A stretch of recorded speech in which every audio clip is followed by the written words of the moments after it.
नमस्कार बंधुरा तो टेक्नो तरफ থেকে একটা নতুন স্মার্টফোন খুব তাড়াতাড়ি আসতে চলেছে আর এবারে স্মার্টফোনটার নাম হচ্ছে টেকনো স্পার্ক 9 মানে টেকনো স্পার্ক 8 যে লঞ্চ হয়েছিল কমাস আগে ওটারই আপডেটেড ভার্সন এটা লঞ্চ হবে।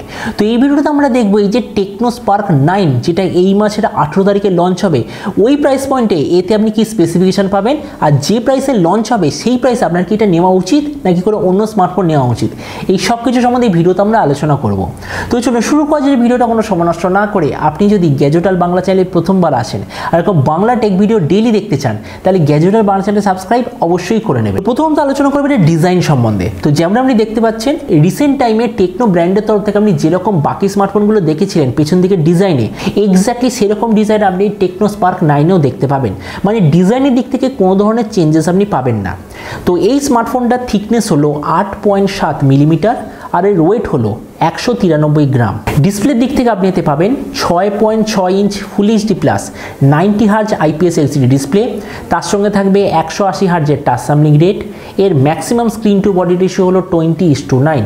এতে আপনার থাকবে 500 নিটসের আশেপাশে ম্যাক্সিমাম ব্রাইটনেস। আর আরেকটা ব্যাপার হলো এই যে ডিসপ্লে নচ সেটা হলো ভি শেপড নচ, তার মানে সোজা কথা বলতে গেলে প্রাইস পয়েন্টের হিসাবে এই যে ডিসপ্লেটা ঠিকঠাক কোয়ালিটির ডিসপ্লে।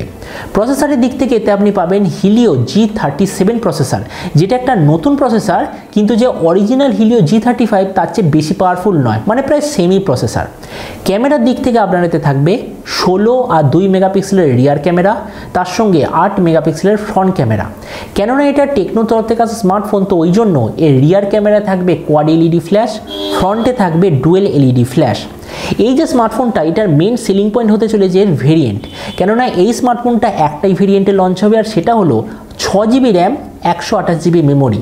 এর র্যামের কোয়ালিটিটা হবে LPDDR4X আর এর মেমোরি কোয়ালিটিটা হবে eMMC 5.1 আর এর সঙ্গে আপনি পাবেন 2+1 কার্ড স্লট। আর এই স্মার্টফোনটার আর একটা সেলিং পয়েন্ট হলো যে এতে আপনি 5GB অবধি ভার্চুয়াল র্যাম পাবেন, তার মানে এর ফিজিক্যাল র্যাম আর ভার্চুয়াল র্যামটা টোটাল অ্যাড করলে এর টোটাল র্যাম হবে 11GBর আশেপাশে। ব্যাটারির দিক থেকে আপনার এতে থাকবে 5000 mAh ব্যাটারি, তার সঙ্গে 10 ওয়াটের চার্জার আর যে কানেক্টিভিটি সেটা হবে USB Type-C। তো এবারে স্মার্টফোনের বাকি কিছু ফিচার হলো যেতে আপনি পাবেন সিঙ্গেল স্পিকার, কোনো ধরনের ডুয়াল স্টেরিও স্পিকারের অপশন থাকবে না, 3.5mm jack, side mounted fingerprint sensor আর অ্যান্ড্রয়েড 12 হবে আউট অফ দ্য বক্স। তো এবার সবচেয়ে মেন জিনিস কবে লঞ্চ হচ্ছে।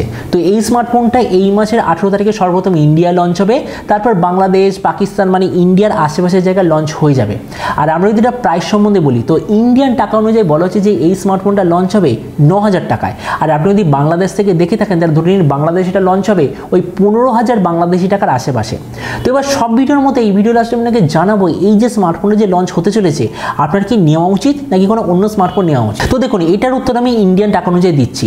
তো ইন্ডিয়ান টাকা অনুযায়ী এই মুহূর্তে 9000 টাকায় অনেক স্মার্টফোন অ্যাভেলেবেল আছে, তার মধ্যে কিছু স্মার্টফোন আপনাকে ফুল এইচডি প্লাস ডিসপ্লে দেবে, কিছু আপনাকে এর চেয়ে বেটার ডিসপ্লে দেবে, এর চেয়ে বেটার প্রসেসর দেবে, কোনো কোম্পানি আপনাকে এর চেয়ে বেটার ক্যামেরা দেবে বা এর চেয়ে বেটার ব্যাটারিও দেবে।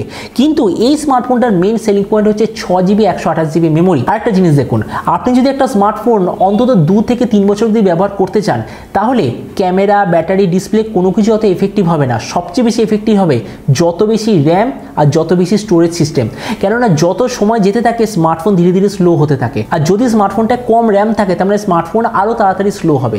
তো ওই জন্যই আমার মতে মনে হয় যাদের মেন টার্গেট হলো কোনো এমন স্মার্টফোন যা অনেক দিন অবধি ব্যবহার করতে চায় তো তাদের জন্য Tecno Spark 9 one and only choice. কেননা 128GB মেমোরি আমার মতে মনে হয় ফুল হতে হতে প্রায় 2 বছর তো অবভিয়াসলি লেগে যাবে। তো এবার আপনি হচ্ছে কমেন্টে আমাকে অবশ্যই জানাবেন এই যে টেকনো স্পার্ক 9 যে আসতে চলেছে 9 থেকে 9500 টাকার মধ্যে এই দামে আপনি কি এটা নিতে চান নাকি কোনো বাকি স্মার্টফোন নিতে চান। এটার সম্বন্ধে নিচে কমেন্টে বলতে আমাকে একদমই ভুলবেন না। তো চলুন দেখা হবে আগামীকালের একটা টেক ভিডিওতে। Till then stay tuned and always remember think positive be positive. Thank you.